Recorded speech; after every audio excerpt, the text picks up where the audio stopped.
EBD, lição 5, 3 de novembro de 2024. Lição A Promessa de Salvação.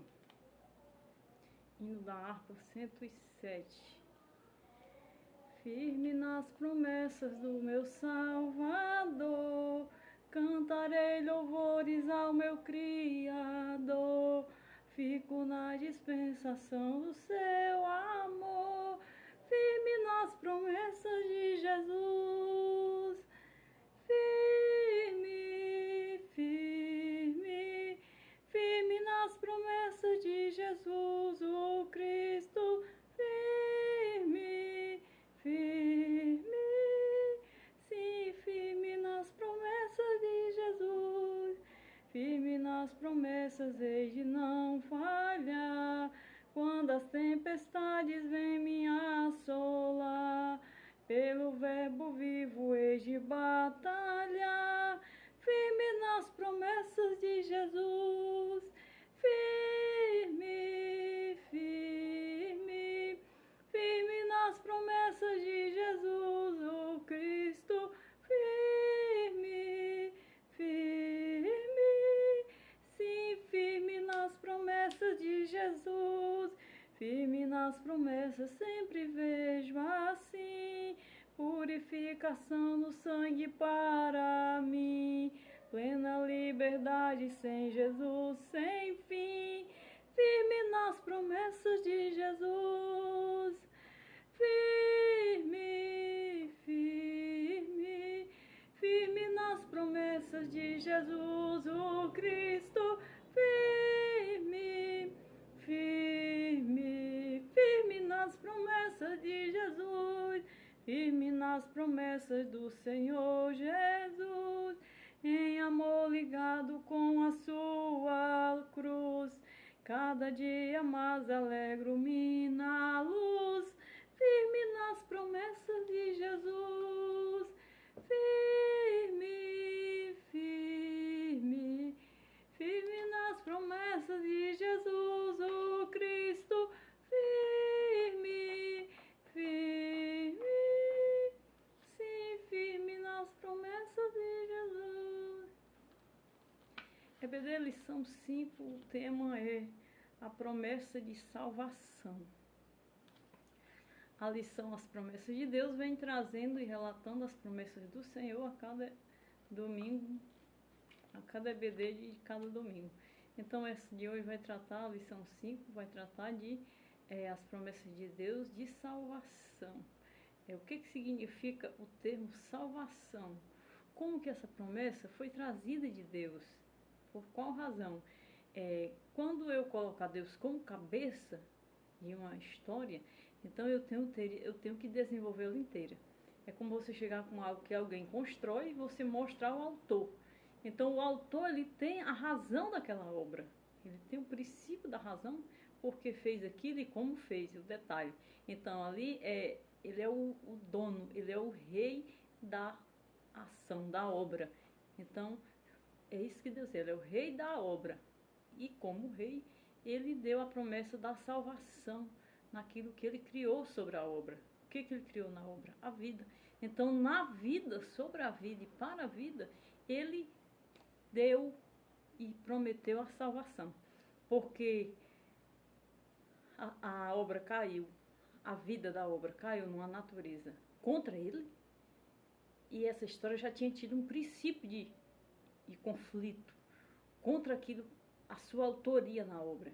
Então ele trouxe-nos a promessa da salvação, e a promessa, ela tanto prova quem ele é, como ela prova quem ele é, porque ele prometeu e porque ele fez tudo. Uma das coisas que tem na promessa é a segurança, e a segunda obra que tem é porque ele amou o que fez. Então ele tem o que? A promessa de salvação. O texto áureo está em João 5:24, que diz: na verdade vos digo que quem ouve a minha palavra e crê naquele que me enviou tem a vida eterna. Não entrará em condenação, mas passou da morte para a vida. Quem disse isso foi Jesus. Jesus é Deus, o único Deus. Hoje nós estamos no tempo da graça, no tempo de Jesus. Jesus é o único Deus Não há como clamar outro, e se existir, é anátema, segundo a sua própria ordem, o seu próprio ensinamento.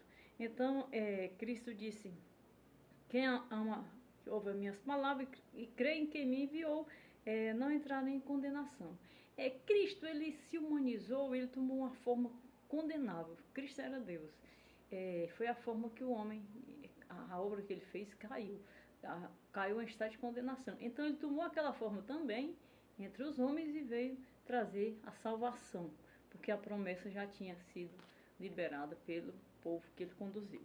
E a leitura está em João 3, 14, 21, que diz assim: e como Moisés levantou a serpente no deserto, assim importa que o Filho do Homem seja levantado. Moisés era a nação que recebeu a promessa da salvação, e o Filho de Deus era o autor da salvação. Então ele disse: para que todo aquele que nele crê, que crê na promessa da salvação e crê no Filho de Deus, não pereça, mas tenha a vida eterna. A vida eterna é a devolução da vida que foi criada por Deus. Então, a vida eterna, ela está dentro de nós. Ela está dentro de nós. E só Deus pode salvar. Então, a promessa da salvação é justamente a promessa de salvar a vida eterna que está dentro de nós. E se ela não for salva, ela nunca pode ser nem conhecida, nem imaginada. Então ele disse: porque Deus amou o mundo, a obra que fez, de tal maneira que deu seu único filho, que é ele, entre os homens, ele é o único filho de Deus, gerado por Deus, para que todo que nele crê não pereça, mas tenha a vida eterna. Descubra essa vida. Então todo aquele que reconhece e que encontra o Filho de Deus nessa vida, ele tem a vida eterna, que ele conhece e descobre dentro de si o lugar da vida eterna. Porque Deus enviou o seu Filho ao mundo, não para que condenasse o mundo, senão ele não teria vindo, porque a obra já está condenada. Mas ele enviou para salvar, mas para que o mundo fosse salvo por ele. Quem crê nele não é condenado, mas quem não crê já está condenado, porquanto não crê no unigênito Filho de Deus, né? Então, ele se fazer homem como nós e trazer, igualmente como nós, e trazer a salvação e não ser reconhecido, primeiro que, para ser reconhecido, ele não veio sem aviso, ele teve a promessa. Então, eles já estavam aguardando essa salvação, né? Então, ele já tinha a história da promessa para ele anteceder. Ele antecedeu uma nação para poder vir. Então, quando veio, já estava preparado a promessa, né? Então, ele tem todas as bases hoje de justificar para tudo que fez, e inclusive para os condenados, que ele antecipou o anúncio pela nação e depois ele veio. Então, tem toda a preparação, tem todo o testemunho de que ele veio. E isso vai justificar todo aquele que a ele nega e todo aquele que se embaraça e não chega a conhecê-lo ou não crê, né? E a condenação é esta, que a luz veio ao mundo e os homens amaram mais as trevas do que a luz, porque as suas obras eram más.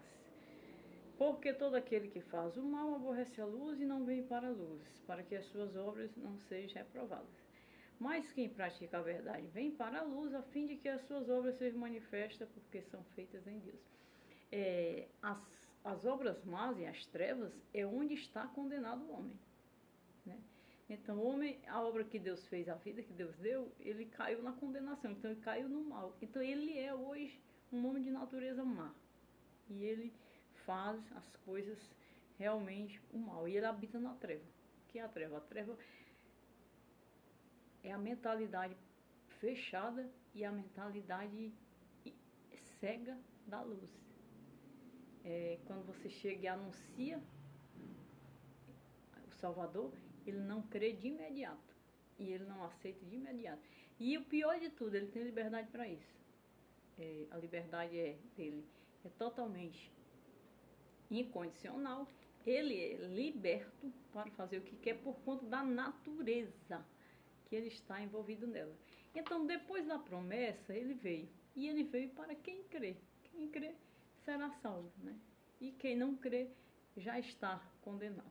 Então, a Bíblia, a lição tratou vai tratar sobre essa promessa de salvação. Aí a introdução fala: a salvação é mais um importante tema das páginas da Bíblia, pois é a principal promessa de Deus para a humanidade. A salvação, ela é uma aliança e uma regeneração de Deus e do homem. A salvação é a devolução de Deus para o homem, da voz de Deus. Porque quando Deus fez Adão, que foi o primeiro homem criado, toda a humanidade sabe isso, embora não pesquise. Quando ele fez o homem, ele falava com o homem. Então, essa comunhão e essa voz foi quebrada. E foi tão quebrada e tão destruída que a Deus não pôde salvar a geração de Adão, nem nada que estava sobre a terra que frutificou de Adão e Eva. E Deus não pôde salvar. Mas Deus tirou um pai de família digno de descender uma procedência naquilo que ele criou. Então a salvação é voltar a falar com o homem. Ele salvou uma vez em Noé e reaveu a semente, né? Que era a semente. E aí preparou o caminho para salvar o interior, para salvar mais perto, para chegar mais próximo e deixar o homem digno de ter contato com ele. Porque o contato transitório de Noé não era suficiente, mas ele tratou todas as coisas para chegar na promessa e na salvação. E o que a lição vai tratar é o que é essa salvação. Como foi que ela foi trazida, né? É uma promessa ao pecador, mas como foi que ela foi trazida, né?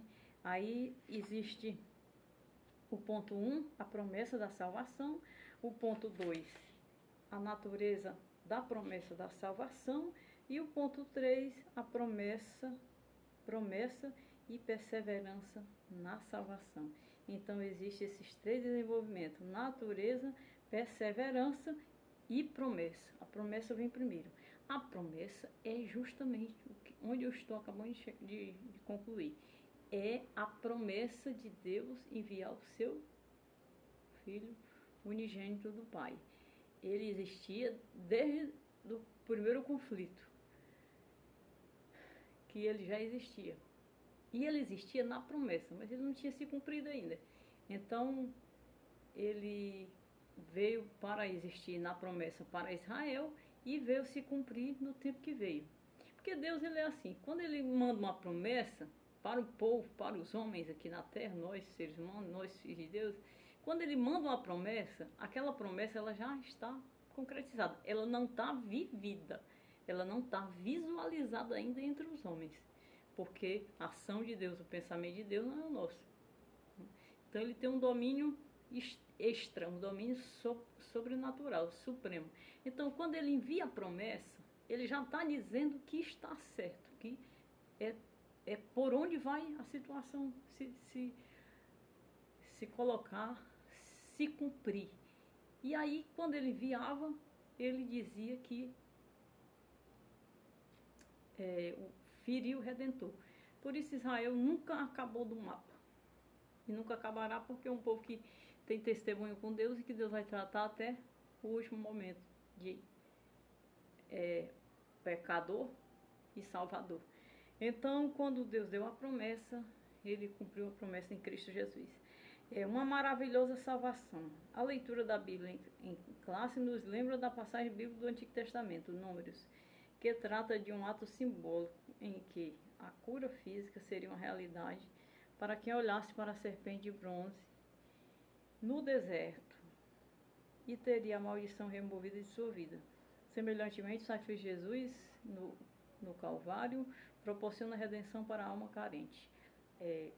O desconcerto do povo no deserto fez com que Moisés construísse uma serpente. E quem olhasse para a serpente, Deus feria o povo, e quem olhasse para a serpente seria curado, né? Porque pelo veneno da serpente o homem havia caído. Então o povo agora tinha pecado contra Deus. Deus feriu o povo. E então ele constrói a serpente para que o povo, através da serpente, ficasse curado. Foi uma ordem de Deus e assim aconteceu, porque foi ordem divina. E isso foi comparado ao Calvário de Cristo, quando foi vencido a serpente. Quando o homem cai da obediência de Deus, vamos antecipar um negócio, subir um pouco mais. Quando Deus destitui alguém da sua miríade, nasce ali uma justiça. Nasce a justiça, nasce o justo e nasce o guerreiro que venceu o desordeiro. O desordeiro não quis reconciliação. E aí teve um arcanjo que venceu ele. Ali já nasceu o filho. O plano se gerou ali. Por que nós temos que saber isso? Porque para ter o que responder aos nossos inimigos. Porque o inimigo, ele está em cima, todos os dias, buscando a quem possa enganar, embaraçar. Quando isso acontece, um arcanjo vence ele e a promessa já entra em ação. A promessa já entra em vigor que viria destruir o arcanjo. Porque quando isso aconteceu, a obra da criação não era feita. Mas ele, percebendo a ovelha perdida entre os seus, que foi uma obra que ele fez dele, desceu ao abismo, no princípio, que era o principado, e criou céus e terra, e nós estamos aqui dessa criação. Nós estamos aqui dessa decisão. Então, ele quando fala da ovelha perdida, é figurando essa ação. Ele desceu às mais profundas trevas e criou luz. Então, nós só temos luz, a luz que ele criou. Você não vê outra luz, não a luz de Deus. E as outras luzes é a ciência que desenvolve, porque nós estamos dentro do mundo de Deus, vivendo por ele, pelo poder da sua ação. Então, ele desceu e criou. E quando ele criou, ele expôs. E aí foi justamente o espírito daquele que ele destituiu, que conflitou e precisou ser tirado do seu reino e jogado nas profundezas, que derrubou a criação de Deus. Derrubou a semelhança, o que era semelhante a ele. Das vidas, ele derrubou o peixe? Não. Ele derrubou o homem, que era quem administrava, porque Deus criou tudo e colocou um administrador, que era o servo, né, o filho, e que era a imagem e semelhança. Então ele foi lá e destruiu, derrubou. Deus entregou para a prova, colocou em prova, né? E ele derrubou o administrador. E quando o administrador caiu, incluiu tudo que estava criado. Ali já vinha a promessa da descida e da vinda do Senhor para nos salvar. Porque no meio de toda essa criação está envolvido muitos que teriam o perfil e a herança do Pai. Todos que nascessem nesse ensejo. E é o que somos hoje. Nós somos frutos desse projeto, desse plano, dessa história, desse testamento de Deus. Então, por essa razão, Filho veio no Calvário e Cristo simboliza aqui essa serpente. Porque se olhar para ele, quando diz assim, o sacrifício de Jesus Cristo na cruz do Calvário proporciona redenção para a alma carente da salvação. Por isso, quem é chagado da serpente, da condenação, quando olha para o Calvário é curado. Da mesma forma que Moisés construiu a serpente no deserto e quem tocava na serpente era curado, porque a autora do pecado foi a serpente. E então Cristo venceu-a. Então é aí que se cumpre e que se coloca a situação lógica para Deus e para a palavra e para o entendimento. Então Cristo venceu ela. Então não poderia mais ser uma serpente. Tem que ser o vitorioso, o arcanjo, o Filho de Deus, gerado por Deus, que passou a existir como nós não existimos. Nós passamos a existir como ele. E agora ele conosco venceu por nós que somos seus. Isso é a promessa da salvação. Eu, por exemplo, não teria condição de me curar se eu não tivesse encontrado a cruz. Então, quando eu encontrei a cruz, eu toquei e eu curei a serpente do deserto de Moisés. Né? Aquela serpente do pecado que procedeu do... Então, a história de Deus é bem definida e bem completa. E aqui ele compara da mesma forma. E depois ele dá as duas qualidades, as duas realidades da salvação para o homem. A é a de que quem crê não será condenado. Quem crê no que eu estou ensinando aqui, quem crê no que a palavra está dizendo, quem crê no que as igrejas estão proclamando, está mostrando, está ensinando com muita clareza, com mais clareza, com total clareza, buscando os fatos mais reais. Hoje a palavra de Deus ela está extremamente testemunhada e com plenas verdades. Então, quem crê será salvo. E a segunda preciosa promessa, a segunda realidade, é quem não crê já está condenado. É porque quem fez tudo isso foi o próprio Deus, quando prometeu a salvação para o homem.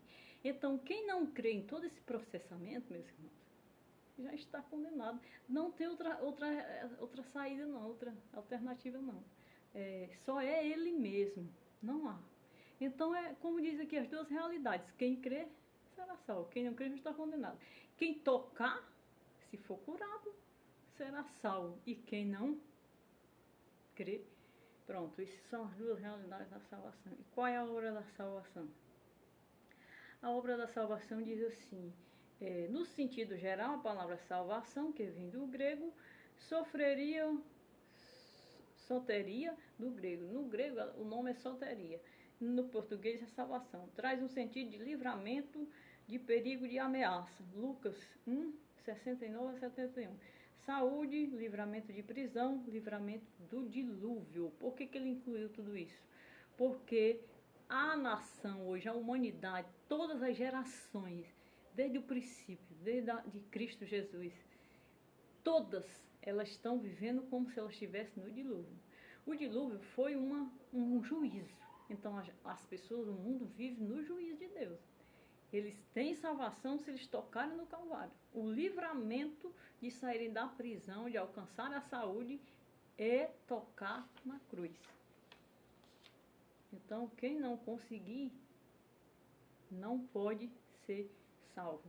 E diz assim, para que tocarem na cruz, dessa maneira a salvação propriamente dita vem com os que recebem Cristo Jesus como seu suficiente Salvador.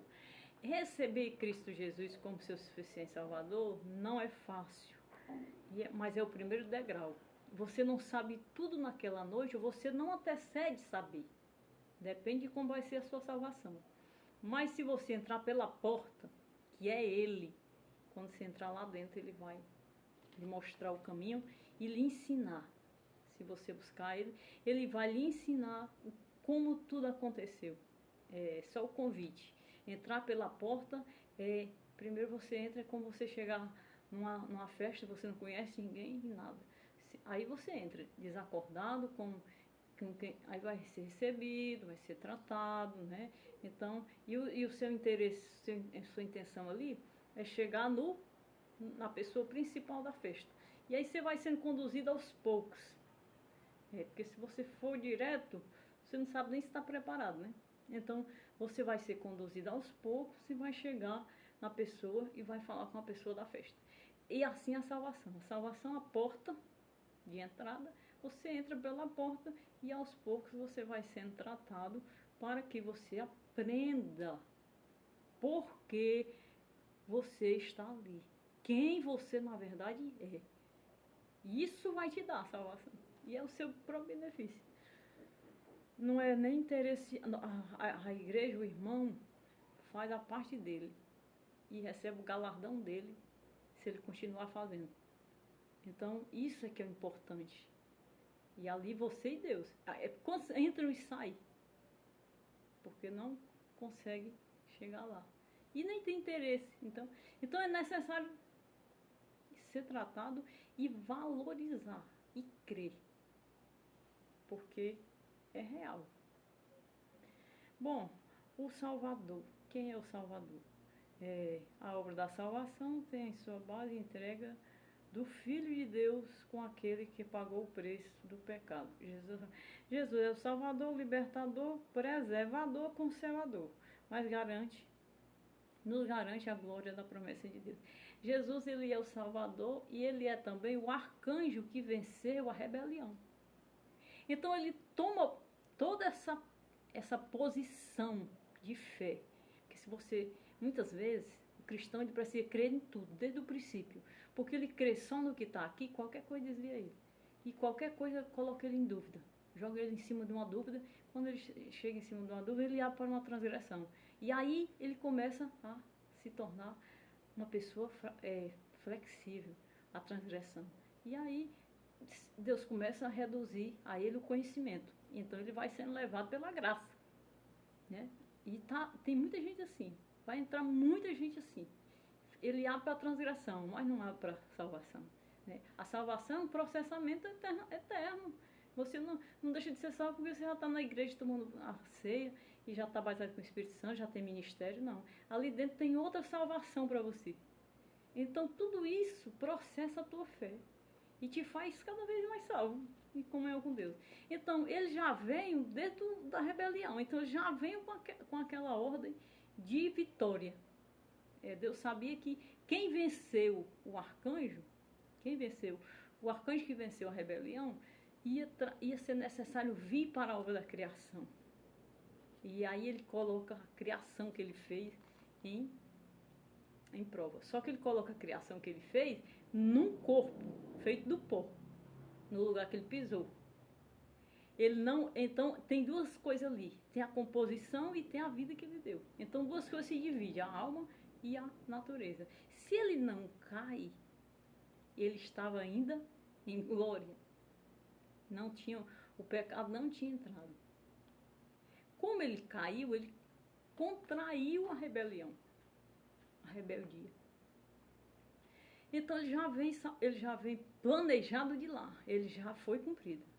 Então aí já é uma segunda obra que está cumprida para nós e em nós. Você pode hoje não existir, mas você pode estar sendo planejado para que 10 anos, ou para amanhã, para depois, daqui a um ano. Então, quando passa para Deus e para Cristo, você tem uma nova identidade e salvo. Você tem uma nova história de existência, você nasce dele. Não nascer dele, não há como ser aceito por Deus e fazer parte do que Cristo já consumou. Então, como Salvador, eu acredito, eu vejo assim que ele vem desde já de lá, trazendo esse processamento de ética, de lógica e de resposta para a nossa vida, para nós sermos salvos por ele. O 2, a natureza da promessa da salvação. Que natureza é essa, meus irmãos? Meus irmãos, a natureza da salvação eu acabei de definir, mas eu vou entrar cada vez mais em cada ponto aqui, que diz assim, a justificação. Pronto. Porque Cristo foi necessário vir justificar-nos? Porque nós estamos na natureza do pecado. Nós estamos na natureza da condenação. Por quê? Porque Adão caiu no pecado. A natureza de Adão não levou a obediência para o céu. Ele acabou caindo e a natureza condenou. Condenação é o inferno.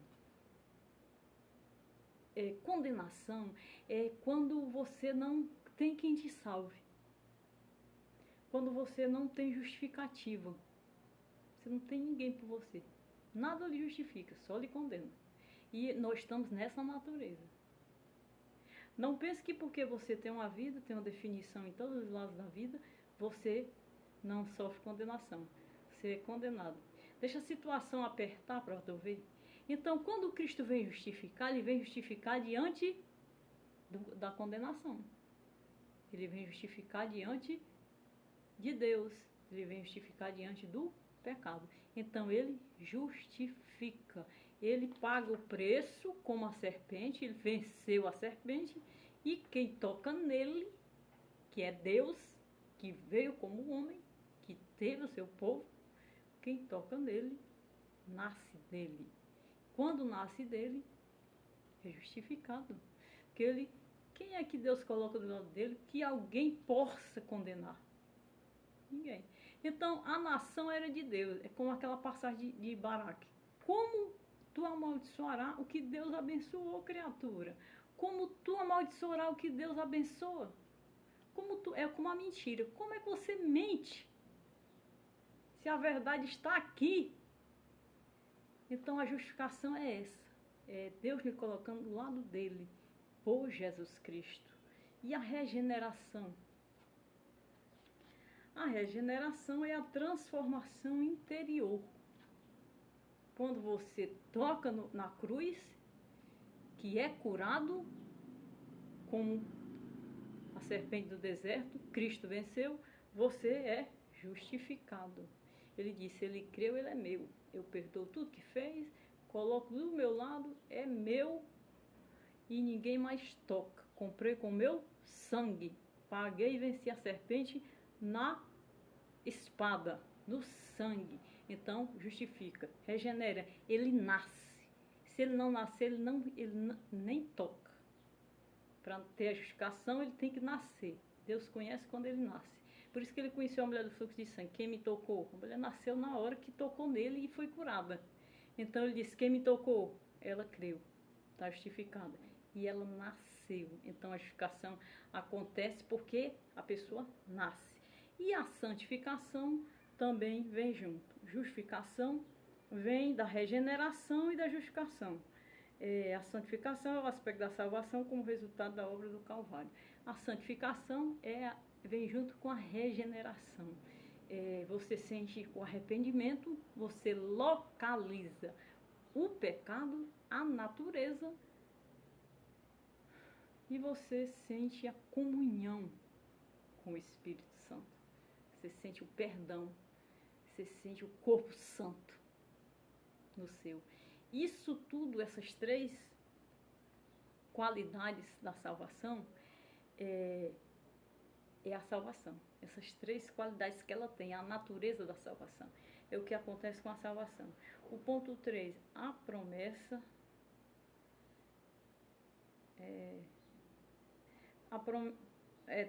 Promessa e perseverança na salvação. A base da promessa da salvação é Cristo. A base da promessa. João 3 mostra com clareza que o nosso Senhor é o centro da promessa da nossa salvação. O livro de João fala do amor de Deus, né? No livro de João ele diz assim, eu e o Pai somos um. Então o livro de João, ele diz, pedi, pedi, dar-se-vos-á, buscar e encontrareis. O que pede, recebe, o que busca, encontra. No livro de João, ele é a videira. No livro de João, ele define o amor dele com tanta força, com tanta clareza. Então, a base da salvação é aquele evangelho, é aquele ensinamento. Ali a gente encontra Jesus ali tão perto. Né? Eu já li o livro de João, e de todos, Mateus é narrativo, Marcos também, Lucas é um pouco mais perto do João, mas quando chega no João, é a luz que veio ao mundo, eu sou a luz que veio ao mundo. Então a base da salvação é definir essa luz, é definir essa comunhão e esse poder que ele tinha de declarar tanta unidade com Deus e ser tão pouco, e crer tão pouco, né? Então, muita gente ali creu, mas não pôde professar, né? Ele estava ali com 12 dioturnamente e a multidão, mas aquela multidão toda precisou se silenciar por causa da lei. A lei que condenava o Messias e a Jesus e perseguia e não fazia porque estava determinado no tempo, estava aterrorizando todos e estava ameaçando a todos. Você vê ainda continuar a mulher do fluxo de sangue? Não. O cego de Jericó? Não, eles silenciaram por conta da base da salvação, por conta da presença da salvação, porque ele estava ali vencendo sozinho, só ele e os discípulos. Então a multidão toda cria, mas estava ameaçada. E a multidão ameaçada, ela tende a se acovardar. E foi o que aconteceu quando justamente ele ia encarar o sacrifício, né? Então, Cristo, ele na base da salvação, ele colocava, e João foi o livro que ele mais entregou a unidade com o Pai e mais entregou a santificação, o que era comunhão, o que era unidade, e ele estava ali. Então, isso foi muito forte, né? E o 2 foi a apostasia individual. O que seria a apostasia individual? Nas Escrituras também encontramos uma grande advertência concernente à promessa da salvação. A Bíblia nos mostra que a salvação não é incondicional, pois as pessoas podem resisti-la. Não é incondicional. Pode resisti-la, pode aceitar e não seguir, pode crer e depois o inimigo levar a sua fé e a sua salvação. Então ela é posta em desafio, né? É por essa razão que não se encontra dentro da comunhão e das multidões uma igreja, um povo rendido. Porque primeiro ele era o sacrifício e o povo todo ameaçado, né? Então o primeiro que entrou da escala da morte pela lei foi ele. E depois ele volta, ressuscitado ao terceiro dia, todo mundo volta e agrega a ele, né, novamente. E ele passa 40 dias com o povo e preparando a igreja. Então os discípulos ficam dando poder a essa igreja e sobe, é acendida. Aí manda o Pentecostes, que é a volta no fogo. Então ele volta em chamas para exercer a igreja e ajudar os discípulos na geração da igreja. Então eles estavam fazendo aquilo em cima de ameaças. A lei estava em cima e a lei matou a muitos. E a lei condenou a muitos. Até que ele salva o apóstolo Paulo, salva o apóstolo que foi o principal e o primeiro, para levantar a igreja e levantar de Roma um poder máximo contra a lei. Porque a lei não pôde matar Paulo. E quanto mais a lei não pôde matar, depois que a igreja de Antioquia foi fundada. Então, tudo isso aconteceu no mistério de Jesus e da salvação. Mas a perseverança é você não receber a cura e dar as costas. Hoje nós temos a liberdade, né? Mas na época da igreja, e nessa época, eu posso até pensar, né? Onde estavam todos que foram curados? Eles estavam escondidos com medo da lei. E quem sabe eles não foram para a igreja depois de todo o processamento de ressurreição, de acessão, de batismo com o Espírito Santo, né? E perseveraram, certamente, porque Deus iniciou uma grande igreja em Jerusalém. E a lei, por ser de Jerusalém, o inimigo, como ele é real, e ele é muito subliminal.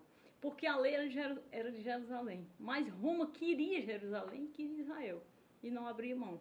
Mas quando a igreja nasce, quem persegue a igreja?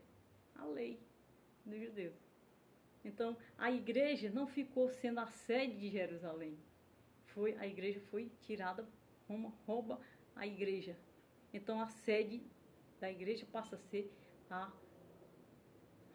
ser Roma. E aí, ela apostata toda a verdade de Deus e a fé de Deus. Então, a lei estava sendo apostatada. Cristo cumpre a lei. E a igreja teria que ter nascido em Jerusalém e ter tomado forma em Jerusalém e anúncio de Deus para o mundo inteiro. Mas não foi isso que aconteceu por conta da guerra. Por conta da guerra. Porque, na verdade, a lei estava sendo vigiada pelos romanos. E quem fundou a igreja foi Jesus, foi Jerusalém. Então a igreja, quando ela nasce cheia de espinhos da lei. E aí Deus precisa salvar o romano para ensinar Cristo com mais clareza, por conta que a lei estava atropelando a ação da perseverança da igreja. E isso tudo foi a salvação e é. a promessa e a segurança da salvação, qual é? Né? Então, a promessa é Cristo e a segurança é a vida eterna. A segurança da salvação é a vida eterna, é você descobrir realmente a sua alma, a sua comunhão com Deus e manter acima de qualquer coisa, de qualquer perseguição. Você precisa manter a comunhão, porque a segurança que nós temos da morte é a ressurreição. Salvação é ressurreição após morte. Cristo deu-nos o exemplo como Deus. A salvação é ressurreição após morte e é vida eterna com Deus. É o lugar da vida eterna. Você descobrir onde está a vida eterna em você. Que todos nascidos da conceição e da concepção, da geração e da fecundação, vem trazendo em sua natureza vida natural e alma, lugar de salvação, lugar de entendimento, lugar de consciência. A conclusão, a promessa da salvação nos lembra de que não podemos descuidar da nossa conduta diante de Deus e do mundo. Acima de tudo, diante de Deus e da comunhão com Deus. E o último versículo, quem crê em Jesus é salvo, mas quem rejeita permanece perdido em delícia e pecados, Efésios 2:1. Tudo isso é a verdade da salvação. E essa foi a quinta EBD da revista do domingo de amanhã, 3 de novembro de 2024. A promessa de salvação. É a promessa de salvação, de salvar a sua alma, de salvar a sua vida, em nome de Jesus Cristo. Quem descrer dessa situação apostatará a fé, a verdade e a salvação. E quem apostatou, já foi rompido a primeira esfera foi vencido e foi tirado, né? Nós temos a história da igreja após o apóstolo Paulo, e nós sabemos que Roma já naufragou a igreja em vossas próprias ambições e edificou sobre a igreja a apostasia. E aquela apostasia foi desmentida, foi desmascarada pela alguém que estava dentro da igreja romana e que leu a palavra. E o Espírito Santo, no tempo exato, levantou alguém de dentro e desmascarou. Então, o momento naquela época era realmente eliminar os judeus e de eliminar o maior testamento, que é Jerusalém e Israel. Então, Cristo, pelo Espírito Santo, levanta um líder que desmente e desfaz toda a história e reedifica as igrejas, e reedifica a verdade, né, e a segurança da salvação por Jesus Cristo. Então, toda essa verdade toma proporção, e hoje ela tem totalmente testemunho de como ela está cumprida e está gerada em nós, né? E nós temos que ter muito cuidado para lutarmos enquanto nós temos a vida, enquanto nós estamos na casa de Deus, com Deus, para não deixar que isso aconteça novamente. Roma já foi vencida. Roma já foi vencida. Roma já foi justificada. Justificada não, ela foi desmascarada, né? Agora nós temos a verdade em mãos. Mas quem está lá dentro que não tem? Né? Porque quem nasce natural, da natureza da condenação, só acha que Roma e o ministério papal é de onde se origina a paz de Deus e Deus. Né? Então Deus precisa tratar mesmo a verdade para desmentir esse equívoco. Então nós não temos a estrela, temos se pregarmos. E se nós lermos, mas nós não temos a estrela sendo Jerusalém, seria para ser. E a salvação, ela teria que ter sede lá em Jerusalém. Mas devido à lei que condenou e levou o Messias ao sacrifício, Cristo assume a igreja da graça. Nós estamos na graça e salvos pela graça. E nessa lição dá para falar bastante de apostasia. E a apostasia não ficou só por trás dos vestidos dos conventos de Roma. Ela toma outras proporções. Contanto que, para simplificar e sintetizar a apostasia, é só crer que fora de Cristo, e quem crê fora de qualquer outro mandamento, de qualquer outro caminho ou Deus, seja anátema. Anátema é maldito. Então, apostasia é tudo que contradiz a palavra de Deus, tudo que ensina errado. A gente ensinando certo já é uma luta para tanto manter a verdade, como conseguir cada vez mais e conseguir passar para o próximo. Já pensou se nós fôssemos brincar, ficar um pouco no erro e ficar? Não dá, meus irmãos. Meus irmãos, não dá. Então, vamos orar, meus irmãos, porque a salvação não pode, pelo menos até na minha geração, não pode ser ameaçada, não pode ser duvidada, não pode ser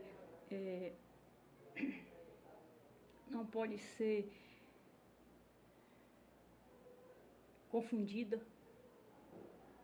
porque ela é de um único Senhor. Então, essa foi a EBDI de domingo, 3 de novembro de 2024, lição 5. Amém.